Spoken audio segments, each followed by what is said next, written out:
Forza Horizon 3, like an open world racing game that Pete and I tried out a little bit. We did not review it or anything. That'll be Miguel Concepcion for a freelancer for GameSpot. Yes. The embargo is up. The embargo's up. Yeah. The review is out. It got a 9, and a lot of places are giving it a 9, 9.5. I've seen a lot of hundreds out there. Yeah. It's a pretty good game. Dang. Oh, you're serious? Yeah. Oh, okay, cool. Or I know it was a good game. I didn't know it was getting like 10s and whatnot. Well, you know. Yeah. Some sites love to give 10s. Some sites. It is a game that is beautiful. It's very forgiving. It's sort of like arcade type driving. Like you can pretty much pick up any car and drive and be pretty successful. You can run into trees, no problem. You can hit other cars, no problem, no problem. I mean, you're free to do whatever you want. And it's really just sort of about exploring the Australian Pacific coast. So there's a pretty good variety. Like I only played for, 45 minutes, which was a great taste. Like I really want to play the game. And I saw like a lot of good stuff. I saw, like I said, beaches. I went through the forest. I was on what looked like a golf course. And I shouldn't have been. I was in like a Lamborghini, but I was doing all this great fun stuff. And it, it reminded me of some of the time I spent playing The Crew back in the day. And that game, it sort of had a lot of the same stuff. It allowed you to drive, explore a lot of different locations too, where this is focused on one part of a continent. The Crew is like all of America. There's something about Forza Horizon that just immediately feels that much more gratifying. Yeah. I think it's that the driving is so much better. Mm-hmm. And the landscapes are just crafted in a much more interesting way. Yeah, imagine that they actually like focus on the driving in a driving game, and it feels good. I ended up kind of like doing the donuts while I'm driving, and then reversing, and then going in the same direction. Yeah, got it down pat a little bit. I saw you when I came back. I walked by your desk, and you were just going off this rock ramp into the beach. Just jumped off a cliff into the ocean. Clearly ignoring like the events and objectives, which is the cool part of this game. Like that's why I wanted to play it, and I don't necessarily like racing games, or at least I don't gravitate toward them. And that's why I wanted something I could shut off and maybe just play every once in a while, just for the joy of driving and seeing this, like, what is a gorgeous world. This, what is it, southeastern Australian? I'm actually not sure which part of. I think it's mostly the Pacific coast. I don't know that it's just southeast, but yeah, it just makes the bare act of driving the focus and really fun. There is sort of this overarching thing where you're supposed to be participating in car festivals, sort of like a music festival, and you are using these festivals as a means to like build your brand and perform PR stunts.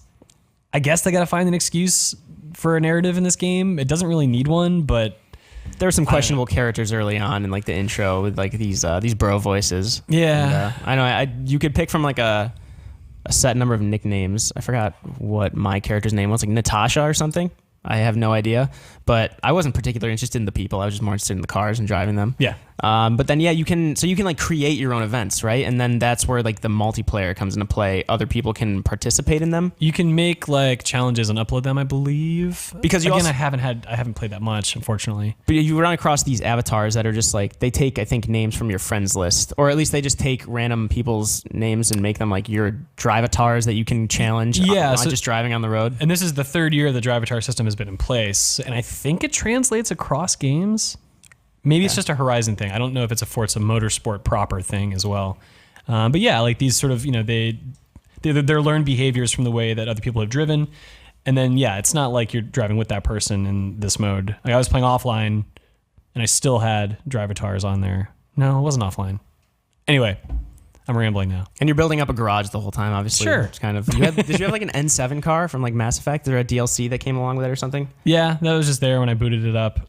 I mean, but I'm driving past all these cars where it's like, that's an MR2, that's a Jaguar. Like it makes me want to figure out how to get those cars and drive them. It is, like, I hate that idea, like car passion. I guess that's a thing. Yeah. We all have it inside of us. I think it's car We just porn, need something right? to rip our chests open and eke it out. And yeah. Forza Horizon may do that. Miguel, our freelance reviewer, was saying it's kind of like, these are my words, not his. Like it's almost like that Call of Duty thing. I find myself playing Call of Duty multiplayer just because of how constantly I'm unlocking something, or how constantly the experience is translating into tangible rewards, whether they're aesthetic or actually affecting the mechanics. Yeah. But he was saying that's pretty constant here. It's like a flurry of just like, oh, you gained this many followers, you just unlocked this car, you got this new.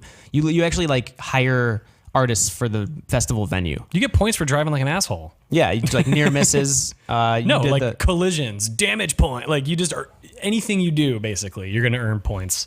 Which there's something to be there's some question there, like, okay, does it actually make it a valuable experience? When you add it on top of the great driving, yeah, why not? It is just sort of that extra layer that makes it a little bit more enticing. Did you get the chance to go much like off-road on the beaches and like Yes, the actual? but in a Lamborghini. I was gonna say, yeah, like when you were supposed to be off-road, No. like a buggy as opposed to a Beamer. No, that's what I'm looking forward to do this weekend. Honestly, Miguel sold the game so well, and even just playing it just a little bit made me realize, like, yeah, this is going to be a great experience if I stick with it. We'll see.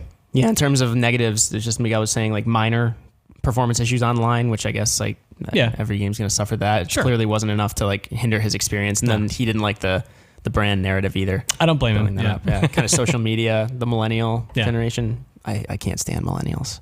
They're the worst. You're a millennial. Yeah, you're a millennial. I know. You guys are too, aren't you? I don't know. Borderline. Anyway, Forza Horizon 3 got a 9 on GameSpot, so check out that review by Miguel Concepcion on our website.